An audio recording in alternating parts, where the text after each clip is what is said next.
I'm gonna tell you, you can't make Houston look like little Atlanta and then say it's better than Atlanta. You just can't do it, bro. It's not possible. If you decided between moving to Houston or Atlanta, or if you in Atlanta thinking about coming to Houston, or if you in Houston thinking about going to Atlanta, bitch, Houston all day, every motherfucking day. This is coming from somebody who just moved from being in Atlanta for 4 years, and I've been in Houston for 4 months consecutively. Houston is bigger. Houston is better. Houston food is better. Houston got more opportunities. Houston is more diverse. The niggas in Houston is finer, but they still DL just like the ones in ATL.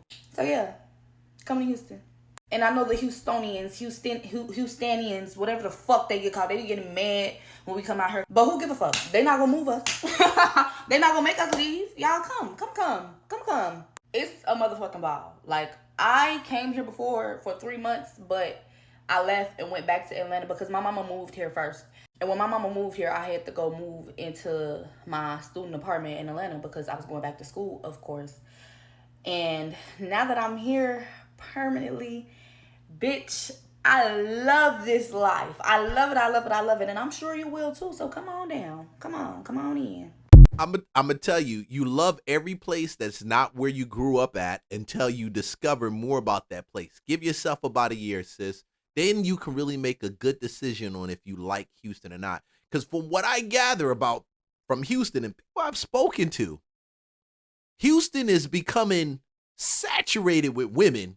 And yeah, the men are more more highly qualified men down there. But sis, you're going to be competing. The numbers are still going to compete against you. You can't compare Atlanta to H-Town. I'm sorry, Atlanta.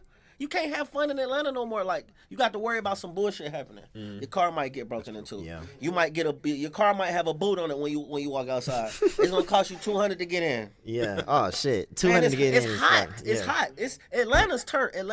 Like, Atlanta's a place you can go have fun when you don't live there. If you move there, you're gonna want to get the fuck out of there. Right. Houston, you're gonna go there on vacation and want to stay there at the same time. You're not gonna want to leave. Man. And niggas really have emotion for us, real motion going. It's a whole lot of scamming going on in Atlanta. It's a whole lot of motion going on in H-Town, bro. Valid. It's going down in H-Town. You're going to go out there, get you some good food, get you some money, and you might come up on a bad bitch. I need that. Listen, like, subscribe, follow for more content. Let's keep going. And that's the fact. Atlanta's food game has fallen off. I don't know what it is. It's just overrated when it goes to restaurants. I ate at one good Italian restaurant this weekend, and I would say it was good simply because I think the chef was from Jamaica. I don't know how you have an Italian restaurant with a chef from Jamaica. Maybe I don't know anything. Don't tell me, Leon, Jamaicans do the best spaghetti. That's true. Black people do really good spaghetti. But I hadn't eaten at a good place since then. Props to You would say Atlanta is better than Houston? No, not at all. I've lived in both. So what makes Houston better than Atlanta besides the traffic? Probably not gonna like this. You gonna say women? No, we do have better looking women. Yeah. We second place. Y'all first. It's cool. Y'all got more women. The ratio is higher here. For real? Yeah, the ratio of women in Atlanta to men has always been abnormally high. Y'all just missing food. Y'all got great restaurants with ambiance and experience, but ain't nobody mama cooking in y'all. I don't feel like that in Atlanta. I'm from Atlanta. You know what I'm saying? Right. Right now, Atlanta's restaurant scene is too built around experience. They want people to come in and they want it to look like it's going down, it sound like it's going down, people dancing and everything, but that's what you going for. Houston started off with experiences too. But that's the thing, all the food can back it up. Everybody say our food nasty. I ain't saying your food nasty, I'm saying y'all put a lot into experience. Miami is the same way. Oh, no, Miami got some good food. But again, you gotta go into Little Haiti, you gotta go into the cultural spots. Yeah. You gotta be from here, or you gotta live here and then know where to go. Like, I know some great Atlanta restaurant, but you're right, like Auntie ain't back there cooking. And look, I'm a restaurant owner, I understand the staffing issues, but everybody gonna cost a lot. Somebody gotta be back there tasting it, being like, Yeah, I don't get it. What do y'all have people tasting the food in Atlanta? That's the biggest complaint right now about Atlanta that I got. I'm not gonna spend my money to buy food and my wife cooks as good as any other, just better than some of these chefs that are out here. Better. At least it's seasoning. We like seasoning. Why do y'all put so little effort and you create so much of an ambiance, but you don't deliver on what you create? That's the most disappointing thing to me about going out in Atlanta. It's just that the ambiance is fly, but the delivery is so weak. I don't get it. It wasn't always like this. And y'all, some people feel different about it. Y'all got your opinion. I get it, but I've been to these different restaurants, dude. I know what goes on in some of the kitchens in the back too. Y'all don't get it. Every time y'all feel like y'all conquer Atlanta, y'all move to Houston. Cause I've been to that side of TikTok, and I don't even know if they that fond of y'all either. Yeah, you know, I'm about to take my talents to Houston. Twin, I don't know if the problem is the city no more. The problem is probably it's never the city. It's always the people. I'm telling you. You think that going to a place is gonna make it better. It's not the city. It's always the people, yo. Atlanta and Houston have one thing in common, and the fact that Atlanta has lemon pepper laced restaurants, Houston has hot Cheeto laced restaurants. Like, why is there hot Cheetos on my elote? Why is there hot Cheetos on my ice cream? Hot Cheeto French fries? Like, we definitely have a hot Cheeto obsession. I don't know if it's to the lemon pepper level, but it's either hot Cheetos or it's tahini. Like, some of the restaurants, like our desserts or our fresh fruit that we get at restaurants are tahini down, okay? Or if you go to HEB, they're tahini down as well. Y'all like that hot Cheeto stuff? Oh, that thing makes my stomach. Oh, God, too much hot Cheetos? A lot of y'all compare Houston to Atlanta or Atlanta to Houston. There's no comparison. Houston is not Atlanta. Atlanta is not Houston. They both great cities for two totally different things. Atlanta, through and through, black Hollywood, black money, black wealth, everything black culture, black colleges, like everything through and through. That's like Wakanda for real. Like, that's motherfucking really like Black Panther shit, like everything. You can't take the Southern vibe, black culture vibe, and take it over to Texas. You can't. The people are different. The people there in Texas are completely different. And I think a lot of black people go down there. Y'all obsessed probably with this cowboy type of mentality. If you're gonna be obsessed with black cowboys, you got to take the whole thing with you. They think different. They think different. They move different. They move different. A good different. I'm not saying it's a bad different. And don't go down there thinking you're gonna change it, because that's what some of y'all are actually doing. But this Southern vibe can't be replicated in the Midwest, bro. In the West, you can't. Not Midwest. In the West, you can't do it. It's just not. Legendary black come out of Atlanta through and through. Houston has a very, very, very diverse culture. Very diverse. A lot of things black come out of Houston. A lot. A lot of things Mexican come out of Houston. A lot. Houston has created a lot of things for the culture.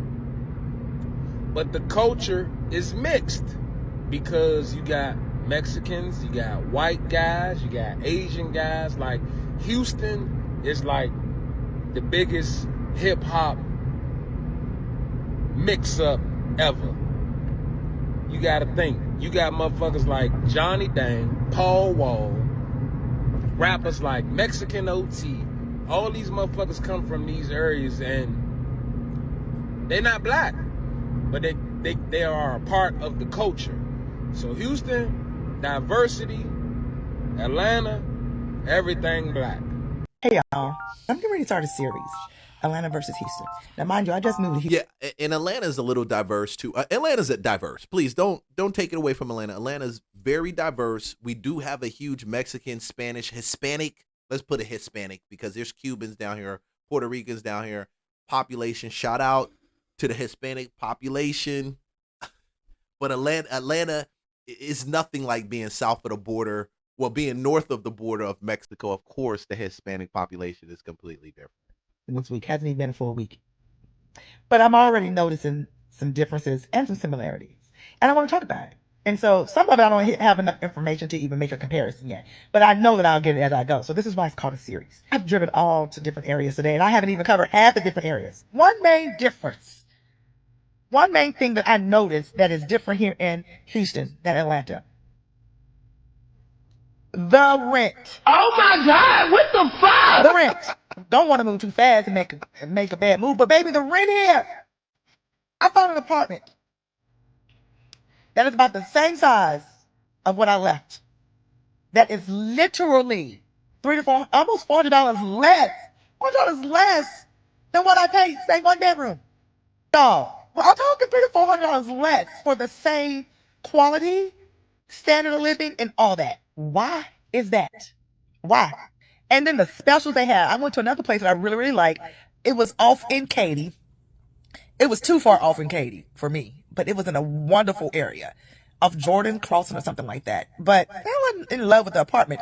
But their special was 2 months free plus $1,000 off the 3rd month. Like what? And you don't have to take, say your lease started in August, you get August free, September free, October $1,000 off. You can add that together and break that up over it had to be a 13-month lease. Over your 13-month lease, that's almost $200-$300 off your monthly rent for the whole year. I can agree with her on that. I think the cost of living, apartments down in Atlanta has changed. And part of it is the hype of people actually moving here. Even though we do have great growth comparison to Houston, but the cost of living here is a little bit more when you talk about you got to get a house or you got to get an apartment. Completely different than what you would find in Houston. And I think because they know that you come to Atlanta and it's a hot spot, I think they just know it. Like people it's just like you're going to pay more for a Q5 for a Q5 TDI. You're going to pay more than you would actually pay for a standard Q5. And it's not, well, the TDI is better, but they got some supercharged ones too. But either way, let me stick to the topic. Yeah, you're going to pay a little bit more because it's the brand. Houston really hasn't established itself as being a real mecca for black people. It's starting to do that now. And so you better get in as fast as you can because I believe the more black people move down there, they're going to start charging the rents that you have in Atlanta. Everywhere is great until let's put it, everywhere is great until so listen, you've been there. I'm gonna join this chat with Houston versus Atlanta. Here it is. I'm not from Houston. I'm not for Atlanta. I goddamn moved here from Virginia to expand my businesses to Houston. And I'm gonna just say this. We're gonna end this discussion. Come to Houston on a Sunday and you're gonna see why it's Houston over Atlanta any day. Start at Forget Me Not. After Forget Me Not, go to Chapman and Kirby. After Chapman and Kirby, go to Bar 5015. After Bar 5015, Address or Sakai. After Address or Sakai, P10, Area 29, one of them after hour spots. That go your Sunday right there. Big homie. And you're going to see why it's Houston over motherfucking Atlanta. Sunday, that's all you need is a Sunday to tell you why it's over Atlanta. A Sunday. Chapman and Kirby gonna solidify. It's gonna close the deal. Case closed. Deal is over with. Sealed. Big homie, I might have to hit you up when I come down there so you can show me all the different routes because I get you. They treat Sunday in Atlanta with brunch like crazy. It's just a different thing. Let's do one more. Yeah, shout out to all my Houstonians. Everybody, like that's the spot, but I ain't gonna lie. Houston's the new Atlanta. I take Houston over Atlanta any day. Not the new Atlanta. Atlanta, yeah, too bougie, everybody cocky, everybody got it. You go to a house, you got roaches. Yo, homie, run that back one more time, because he right about this facts.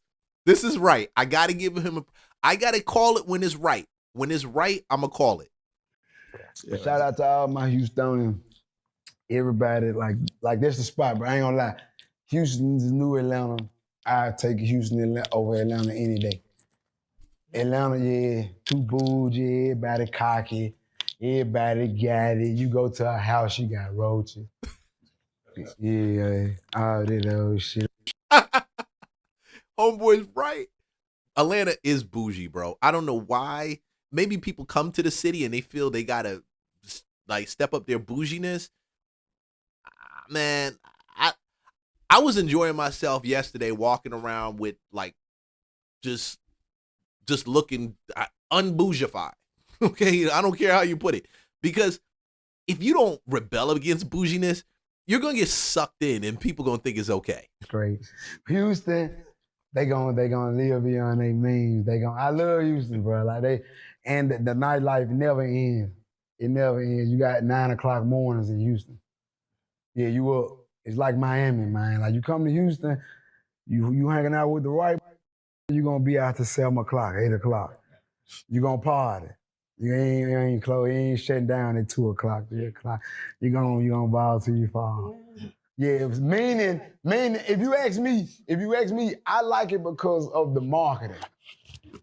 The marketing. The if you a businessman and you looking at this like, I'm looking at it like, damn, if you got something, all night getting this shit out.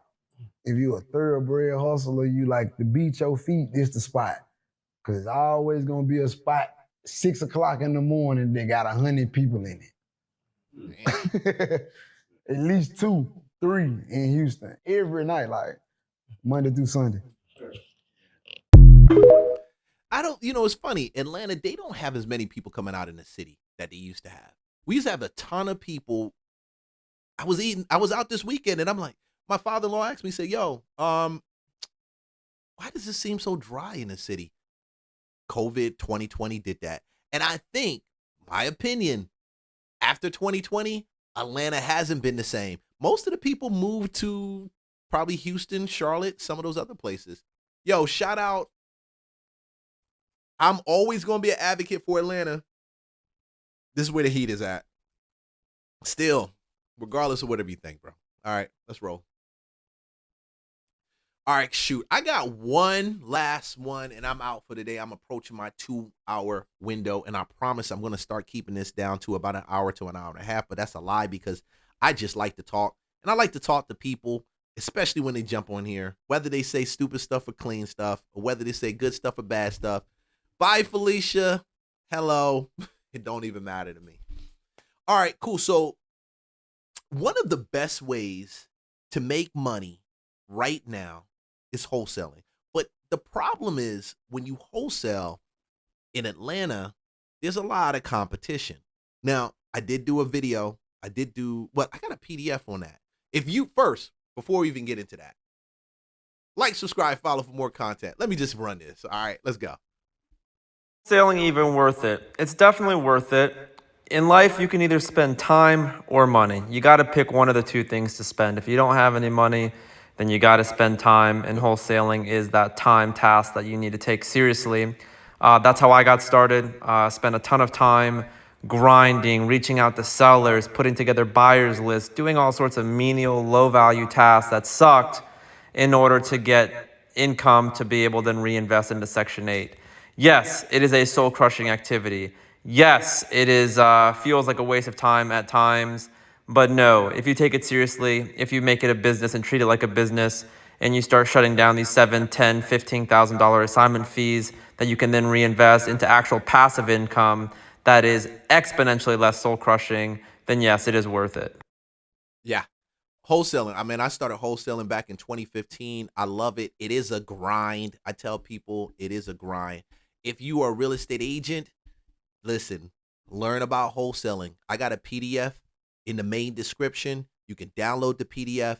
It goes over 6 figures wholesaling, working with investors. And I'm going to tell you, I've done 6 figures working with investors. So I'm not telling you something I don't know. So I laid out the blueprint so you'll know how to actually do it. If you're a real estate agent, do I have a wholesaling technique type of deal like that? No. Go talk to Jay Morrison on that joint right there. But if you do want to get some of the deals that's in Atlanta, off-market deals in Georgia, go to the main description. I do drop that every Friday, that off-market property list. So you got something, you know what I'm saying? You got something. You can find the deals. I love wholesaling. It is a grind, but some people just don't have the heart to really get through it. I don't mind buying from a wholesaler. I don't, and the guy said to me, he goes, well, you're a real estate agent. I said, I don't have the tolerance to call 5,000 people a day. I just don't have it. And I am a real estate agent. I honestly don't want to be that close to the deal. Ethically and morally, if I go to Grandma Jones, I need to tell her what is the true market value of her house. That is my moral compass. I am obligated to do that. If the wholesaler got Grandma Jones to enter into a wholesale agreement for a ridiculously low price, and he's gonna make $20,000, $25,000 on the spread between what Grandma Jones is gonna get and what I'm gonna pay him, how about it? It's gonna cost me that $25,000 anyway, because I'm gonna pay it to Grandma Jones. So for me, I'd much rather have the buffer. I'd much rather him have to do all of the work, and I'll just come in as the buyer. Yeah, I got a lot of investors that just want to do that. That's why I say wholesaling real estate good is opportunity. dead. And yes, I'm absolutely sure of it. Wholesalers try to find cheap off-market deals, sell those contracts to flippers or developers, and they make a tiny spread in between. The problem is everyone's wholesaling now, and buyers want top dollar for their properties. The difference in wholesaling and developing is developers control the deal. They dictate the value of what the properties can be at the end, and they cash in on the most profit. That's why I stopped chasing wholesale deals and got into development. Some people get into development, but these are two different types of beasts. And I think it's a little disingenuous what he's saying, because the person who just wants to make some quick money, and they may not want to go the development route because you still got to get permits for the land. There's a lot that goes into developing. But it's really simple to wholesale. You're simply finding a deal, and you find somebody that wants to take your position and closing the deal. If you're an agent, you got to double close it. If you're not an agent, then you get to go and do it without having to pay those extra fees. But yeah, a lot of wholesaling is the gateway drug.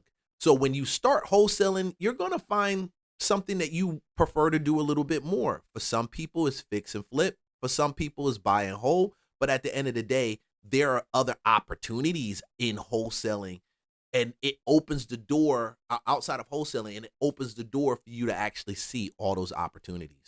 Is it worth getting into wholesale real estate? As somebody who got in it this year alone, the answer to that is yes and no. There's 3 core skills in wholesale real estate, and if homeboy's a newbie. If you don't have any of these, go pick up a job where you actually develop those skills. The 3 skills are real estate analysis, sales, and marketing. Luckily for me, I was already good at marketing, meaning that I already posted ads, I can build a cold calling team, and I was already decent at sales, so my acquisition process wasn't that hard. But if you don't understand sales process, you don't understand marketing, and I don't expect you guys to know this, but you guys don't understand the actual real estate market, then you guys will miserably fail, because there's people out there, there's companies out there who are literally giving offers within literally 6 hours, right? You're gonna get outbeat by that competition. Now, is that literally meaning that you should quit everything? No, you should still give it a shot. You should potentially just start cold calling, just so you can understand the sales process, and then hire somebody for the marketing. You can still make a lot of money by yourself if you actually give it a shot.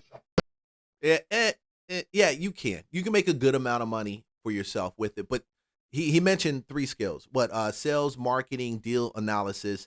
I would go in and say it's a lot in that deal analysis. You talk about negotiating. Negotiating is one of the biggest and best things. Matter of fact, there's a book called Never Split the Difference. If you're going to wholesale, get that book.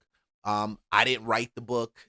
The guy who wrote the book, great book, because it helps you with negotiating, whether you're doing real estate negotiating or just negotiating for a job. It doesn't matter, because that's the biggest thing.